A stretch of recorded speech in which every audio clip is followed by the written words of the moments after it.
अज़ीज़ तलबा, आज हम 5th चैप्टर प्रोबेबिलिटी यानी एहतिमाल का पार्ट 3 स्टार्ट कर रहे हैं, जिसमें आज हम एक्सरसाइज नंबर 5.3 देखेंगे, जिसमें सेट यस यानी नमूने औसत और नमूना अरकान की तादाद और इवेंट्स में अरकान की तादाद मालूम करने के लिए कहा गया है।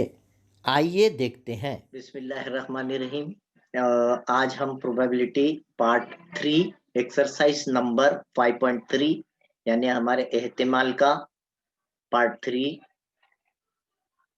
शुरू कर रहे हैं, जिसमें आपको एक्सरसाइज नंबर 5.3 में ऐसा क्वेश्चन है कि for each of the following experiment right sample space S and A events A, B, C. Also write N of A, N of B and N of C. मंदरजे Zail तजुर्बात में नमूने औसत set yes के अरकान की तादाद N of S उसी तरह वक़्वे A, B, C set की सूरत में लिखिए और N of A, N of B और N of C लिखिए। उसमें पहला सवाल है, आप देखिए यहाँ पर पहला सवाल है, एक पासा फेंका गया। आपको मालूम होना चाहिए जब एक पासा फेंका जाए, तो इससे पहले भी आपके साथ डिस्कशन हुआ है हमारा। जब एक पासा फेंका जाता है तो हम नमूने उसअत क्या लिखते हैं? तो हम लिखेंगे नमूना उसअत यानी सेट एस। वो कैसे लिखते हैं आपको मालूम है, एक die, a die is thrown. पहला क्वेश्चन है आपको, ए डाई इज थ्रोन। तो इसके लिए सेट यस आप जो है क्या लिखेंगे? Set S is equal to, आपको मालूम है डाई पे जो है पासे पे 1, 2, 3, 4, 5, 6 इतने आदाद आ सकते हैं। फिर इसके अरकान की तादाद कितनी हुई? जाहिर है वो अरकान की तादाद n of S is equal to 6 होंगी, है ना। फिर इसमें पहला सवाल है, एक ए ऐसा वक़्वा है, यहाँ पर एक ऐसा वक़्वा ले रहा हूं, ए ऐसा वक़्वा है कि ए में ऊपरी रुख पे आने वाला अदद जुफ्त अदद है। ऊपरी रुख पर आने वाला अदद वो जो होना वो जुफ्त अदद होना, यानी अपर फेस पे आने वाला जो नंबर है वो इवन नंबर हो। इवन नंबर लेना है आपको। अब इवन नंबर लेना है तो जाहिरी बात है, इवन नंबर के लिए आप क्या करोगे? इवन नंबर के लिए सेट ए में आप ऊपर जो सेट दिए हुआ है इसमें से आप इवन नंबर चुन चुन कर लिखें। पहला इवन नंबर कौन है? यहाँ पर आप देख रहे हैं ये 2 है, उसके बाद 4 है, उसके बाद 6 है। तो कितने इवन नंबर्स आ गए? तो सेट ए में 3 इवन नंबर्स आ गए, तो n of A is equal to 3, है ना। इसी तरह से आप दूसरा सेट ले सकते हैं। दूसरा सेट, उसमें क्या करोगे आप? सेट बी लिखेंगे। सेट बी में क्या होगा? एक ऐसा वक़्वा है जिसमें ऊपरी रुख पर आने वाला अदद ताक अदद हो, है ना। ऊपरी रुख पर आने वाला अदद ताक अदद हो, तो ऊपरी रुख पर ताक अदद आओ यानी ऑड नंबर। जो डाई है वो डाई को जब आप थ्रो करोगे तो उसमें जो है ऊपरी रुख पे आने वाला अदद जो है वो क्या होगा? वो ऑड नंबर है के वजह। तो सेट बी में आप इसमें से ही, ये सेट यस में से ही लिखने का रहता। 2 के पहाड़े में नहीं आने वाले, 2 से नहीं कटने वाले आदाद कौन है? 1, 3, 5, वो लिख दे 1, 3 और 5। तो ये भी n of B is equal to, ये भी 3 आ गया, 3 नंबर्स हासिल हुए।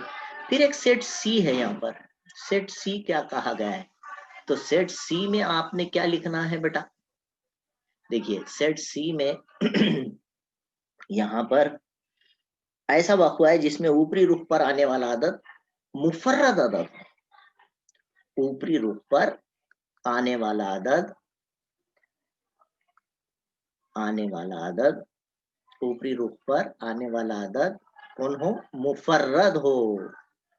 ये पूरा सेंटेंस लिखें आप। मुफर्रद अदद हो मतलब प्राइम नंबर हो। क्या हो? Prime number.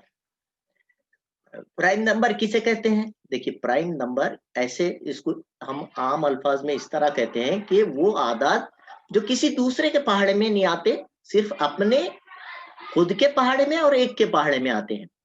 यानी पहला प्राइम नंबर कौन हुआ? फिर 2। पहला प्राइम नंबर कौन होता है? 2। सेट सी में क्या लिखेंगे? पहला आदद 2। याद रखिए, ये एक ऐसा प्राइम नंबर है जो जुफ्त अदद है।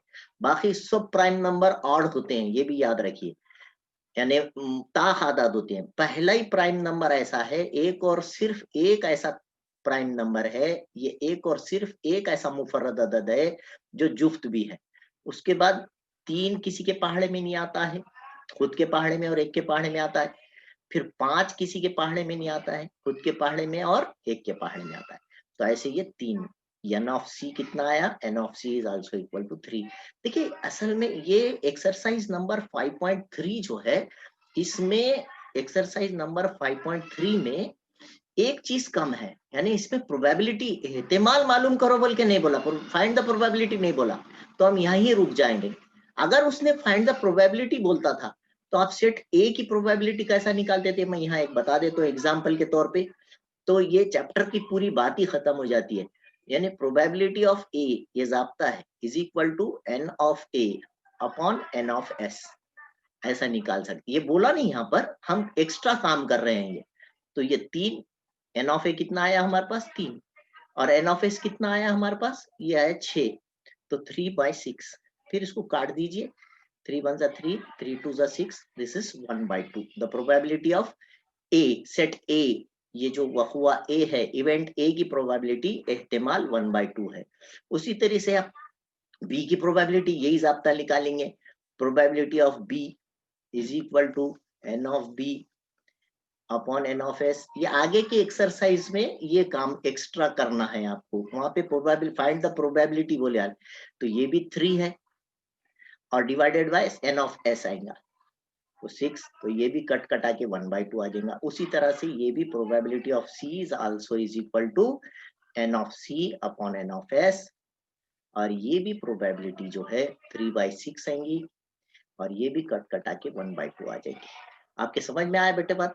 तो ये जो हिस्सा है एहतिमाल मालूम करने का, मैंने एक्स्ट्रा बता दिया। अगली एक्सरसाइज का 5.4 का बता दिया, लेकिन दोनों एक्सरसाइज तकरीबन सेम है। अगली एक्सरसाइज में ये एक काम आपको एक्स्ट्रा करना है। स्क्रीनशॉट ले लीजिए आप। हाँ, और ये यहाँ पर हम आज स्टॉप करते हैं। इंशाल्लाह फिर बाद में हम देखेंगे इसके बाद का हिस्सा।